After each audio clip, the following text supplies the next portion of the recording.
കണ്ടില്ലേ? ഇപ്പോൾ നിങ്ങൾ കണ്ടിരിക്കുന്നത് ഒരു ബിഫോർ ആൻഡ് ആഫ്റ്റർ വീഡിയോ ആണ് ഞങ്ങളുടെ വാട്ടർ പ്രൂഫിന്റെ. നിങ്ങൾ തീർച്ചയായും കണ്ടിരിക്കേണ്ട കുറച്ച് കാര്യങ്ങൾ ഈ വീഡിയോയിലുണ്ട്. അത് നിങ്ങൾക്ക് ഞാൻ കാണിച്ചു തരാം. അപ്പൊ ഇതാണ് ഗൈസ് നമ്മൾ ഇന്ന് വാട്ടർ പ്രൂഫ് ചെയ്ത വീട്. ബാത്റൂമിൽ ഒരുപാട് ഭാഗത്ത് തന്നെ ക്ലീൻ ചെയ്യാൻ ബാക്കി ഉണ്ടായിരുന്നു. അതൊക്കെ നമ്മൾ പൂർണ്ണമായും ക്ലീൻ ചെയ്യാൻ ആരംഭിച്ചിട്ടുണ്ട്. പാതകത്തിന്റെ കല്ല് തള്ളി നിൽക്കുന്നുണ്ടായിരുന്നു. അത് മുഴുവൻ നമ്മൾ ഡ്രില്ലർ വെച്ച് കട്ട് ചെയ്യുകയാണ്. പുതുതായി എടുത്ത പല വീടിന്റെ ബാത്റൂമുകളിലും ഈ ഒരു പ്രശ്നം ഞങ്ങൾ കാണാറുണ്ടായിരുന്നു.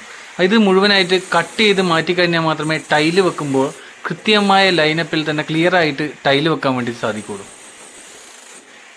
വളരെ കൃത്യതയോടുകൂടി തന്നെ വേണം ഈ പാതകം പൊളിച്ചു നീക്കാൻ വേണ്ടിയിട്ട്. പൊളിച്ചു നീക്കിയ ഭാഗം റീപ്ലാസ്റ്റർ ചെയ്യുമ്പോൾ നമ്മൾ തീർച്ചയായും ഒരു ബോണ്ടിങ് ഏജന്റ് അവിടെ അപ്ലൈ ചെയ്യണം. സിമെന്റും പൂഴിയും പിന്നെ ബോണ്ടിങ് ഏജന്റും 1:1:1 എന്ന പ്രപ്പോർഷനിലായിരിക്കണം അവിടെ ബോണ്ടിങ് ഏജന്റ് അപ്ലൈ ചെയ്യാൻ വേണ്ടിയിട്ട്. നോക്കൂ, അടിപൊളിയായി തന്നെ ബോണ്ടിങ് ഏജന്റ് വെച്ചിട്ട് റീപ്ലാസ്റ്ററിങ് പൂർത്തിയാക്കിയിട്ടുണ്ട്. പൊളിച്ച് റീപ്ലാസ്റ്റർ ചെയ്ത ഭാഗത്തൊക്കെ പിന്നീട് 5+ വെച്ചിട്ട് കോർണറൊക്കെ ഫില്ല് ചെയ്യാൻ ആരംഭിച്ചിട്ടുണ്ട്.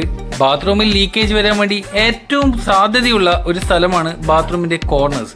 അപ്പൊ അത് ഏറ്റവും കൃത്യമായി സൂക്ഷ്മതയോടുകൂടി തന്നെ കൈകാര്യം ചെയ്യേണ്ടതുണ്ട്. കോർണേഴ്സും പൈപ്പിന്റെ ജോയിന്റും ഒക്കെ അതുകൊണ്ട് തന്നെ വളരെ സൂക്ഷ്മതയോടുകൂടി ഇത് അപ്ലൈ ചെയ്യുന്നത് നിങ്ങൾക്ക് കൃത്യമായിട്ട് ഇവിടെ കാണാൻ സാധിക്കും. അറ്റാച്ച്ഡ് ബാത്റൂമിന്റെ നേരെ പുറത്ത് തന്നെ വാൾഡ്രോബ് വരുന്നത് കൊണ്ട് അതിനുള്ളിലേക്ക് ഈർപ്പം കടക്കാതിരിക്കാൻ കുറച്ച് ഹൈറ്റിൽ തന്നെയാണ് ഞങ്ങൾ ബാത്റൂമിന്റെ ഫസ്റ്റ് കോട്ടിങ് ചെയ്തിരിക്കുന്നത്.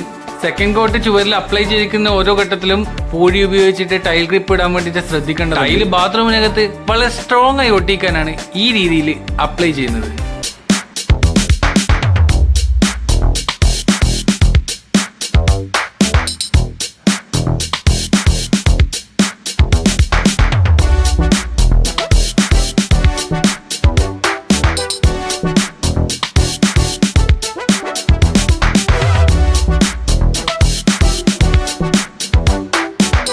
ഈ വീഡിയോ നിങ്ങൾക്ക് യൂസ്ഫുൾ ആണെങ്കിൽ തീർച്ചയായും ഷെയർ ചെയ്യുക, ഞങ്ങളെ കോൺടാക്ട് ചെയ്യുക. ഞങ്ങളെ കോൺടാക്ട് ചെയ്യാനുള്ള നമ്പർ താഴെ കൊടുക്കുന്നുണ്ട്.